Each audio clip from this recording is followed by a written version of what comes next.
បាទ hello សួស្តីអ្នកទាំងអស់គ្នាស្វាគមន៍មកកាន់ channel របស់ខ្ញុំបាទចន្ទននទាំងអស់គ្នាបាទឥឡូវនេះខ្ញុំនឹងធ្វើវីដេអូតពីភាគ1ទាក់ទងទៅនឹងការរកលុយជាមួយនឹង YouTube អញ្ចឹងភាគ1មុនគឺយើងបានបង្កើតជាមួយនឹង email ហើយក៏យើងអាចបានបង្កើតជាមួយនឹង YouTube ហើយដែរអញ្ចឹងទី2នេះទី3នេះគឺយើងតាក់ទងទៅនឹងការដាក់ profile ដាក់ tag ដាក់description អីនៅលើprofile របស់ Facebook របស់សុំទោស profile របស់ YouTube របស់យើងអញ្ចឹងខ្ញុំអាចនិយាយបានថាset up profile បាទ and description description អញ្ចឹងយើងចូលមកកាន់ browser ហើយយើង log in ជាមួយនឹង email របស់យើងឲ្យហើយទៅហើយយើងចូលមកកាន់ YouTube យើងអាច search នៅខាងលើនេះដាក់ថា youtube.com ក៏បានដែរបាទហើយ enter មក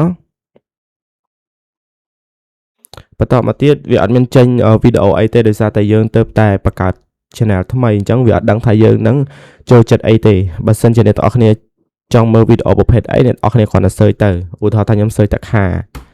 អញ្ចឹងវានឹងចេញសុទ្ធតឡានឃើញអត់អ្នកទាំងអស់គ្នាអាច click មើលមួយសិនទៅអូថាខ្ញុំ click មើលមួយនេះខ្ញុំសុំបិទ play សិនបាទ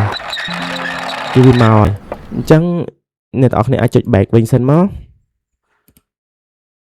back អស់មកអញ្ចឹងវានឹងចេញសិទ្ធិខាដោយសារតែយើង search ខាអញ្ចឹងយើងចុចកន្លែងនេះ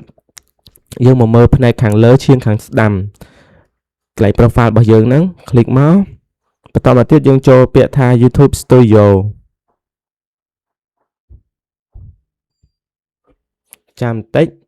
កន្លែងនេះគឺជា interface របស់ dashboard របស់យើងអាចមើលទៅ channel របស់យើង dashboard នេះ channel dashboard channel analytics យើងអត់មាន subscribe ទេគឺ subscribe របស់យើង currently គឺ0អញ្ចឹងយើងទៅដាក់តាក់ទងទៅនឹង profile របស់យើងគឺអក្សរ K នេះយើងអត់ដាក់ profile អក្សរ K ហ្នឹងទេអក្សរ K នេះគឺវាចាប់ឈ្មោះ channel របស់យើងវាដាក់ឈ្មោះខ្មែរ learning អញ្ចឹងវាចាប់ឈ្មោះ first name របស់យើងឈ្មោះដំបូងអញ្ចឹងយើងចូលមកកាន់កន្លែង profile ហ្នឹងមកហើយយើង click នៅលើកន្លែង profile ហ្នឹងមកនេះ click មកបន្តមកទៀតវាឲ្យយើងជ្រើសរើសហើយវាមានរូបភាពឃើញអត់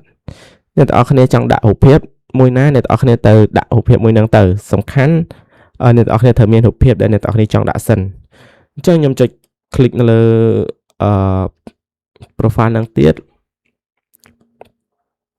វានឹងចេញតម្រងបែបនេះឃើញអត់អញ្ចឹង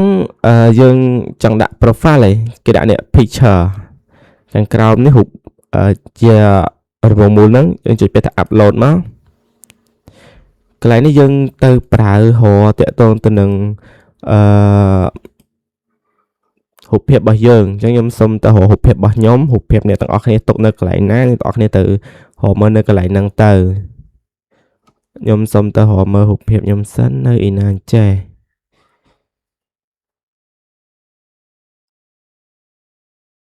ដាក់ wallpaper ហ្នឹងទៅអត់មានទៀត photo បាទអញ្ចឹងខ្ញុំសុំដាក់រូបភាពបរិះនេះចុះអូខេអញ្ចឹងយើងអាច select មានន័យថាយើងអាចពង្រីកពង្រួមបានដើម្បីយើងចង់ដាក់នៅកន្លែងណាកន្លែងវងមូលនេះមានន័យថាយើងចង់ដាក់នៅកន្លែងណាឲ្យឆ្អាតចឹងទៅខ្ញុំសុំដាក់នៅកន្លែងនេះអញ្ចឹងខ្ញុំចុចពាក្យថា done អត់តន់ហើយទៀតអ្នកនរអគ្នាត្រូវតែចុចpublish មានន័យថាយើងដាក់ profile របស់យើងទៅជា publish ប៉ុន្តែយើងអត់តន់ដាក់ទេយើងសុំដាក់នៅ description សិនអញ្ចឹងអ្នកនរអគ្នាចង់ដាក់ description អីឧទាហរណ៍ថាខ្ញុំដាក់ថាជាខ្មែរចុះខ្ញុំដាក់ថាសួស្ដីអ្នកទាំងអស់គ្នាជាទីស្រឡាញ់ បាទចឹងយើងដាក់មកទៀតមកសូមជួយសូមជួយចុច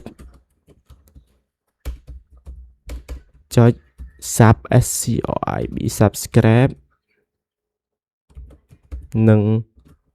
ដាក់រូបកណជើងកណ្ដឹងម្នាក់មួយផងហើយយើង enter ចុះបន្តមកយើងដាក់ថាសូមអរគុណ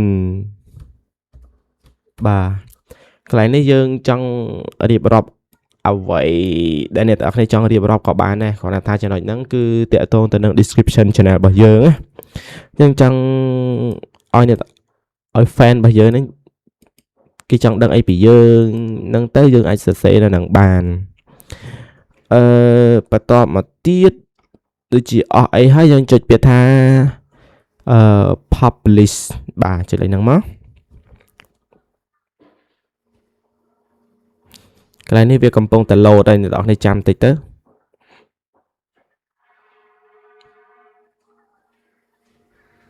បាទវាដាក់ថានេះ change publish មានន័យថាវា change បានហើយអញ្ចឹងយើងអាចចូលមកកាន់ channel របស់យើងបានយើងចូលពាក្យទៅកាន់ dashboard មកកន្លែងនេះវាអត់តាន់ load ជាមួយខ្ញុំសាក refresh សិនបាទកន្លែងនេះមានន័យថាវា load ហើយនេះគឺ profile របស់យើងដែលយើងបានដាក់ហ្នឹងហើយ description គឺឥឡូវចូល setting សិនមកចូល setting មើលឡើង channel របស់យើងកន្លែង advanced អត់មានអីទេអញ្ចឹងនៅវីដេអូក្រោយចាំខ្ញុំបញ្យល់តាក់ទងទៅនឹងនៅកន្លែង setting នេះម្ដងទៀតនេះកន្លែង setting នេះថាតើ setting ហ្នឹងគេធ្វើអីអញ្ចឹងណាបាទអញ្ចឹងវីដេអូហ្នឹងគឺខ្ញុំគ្រាន់តែប្រាប់ឲ្យអ្នកទាំងអស់គ្នាចេះតាក់ទងទៅនឹងការដាក់ profile ហើយអ្នកទាំងអស់គ្នាចេះតាក់ទងទៅនឹងដាក់នៅ description របស់ channel របស់យើងឃើញអត់នេះពេលយើងចុច profile របស់យើងមកគេដាក់នេះអីគេសួស្ដីអ្នកទាំងអស់គ្នាជាទីស្រឡាញ់សូមជួយចុច subscribe និងដាក់សញ្ញានិងដាក់រូបកណ្ដឹងម្នាក់មួយផងបាទអញ្ចឹងកន្លែងហ្នឹងគឺយើងចង់ឲ្យអ្នកមើលរបស់យើងដឹងអំពី channel របស់យើងហ្នឹងនិយាយពីអីចឹងណាបាទវីដេអូហ្នឹងគឺមានតែប៉ុណ្ណឹងហើយសម្រាប់អ្នកថ្មីអត់ទាន់បាន subscribe ជួយ subscribe ខ្ញុំបានម្នាក់មួយផងអូខេជួបគ្នានៅវីដេអូក្រោយបាយបាយ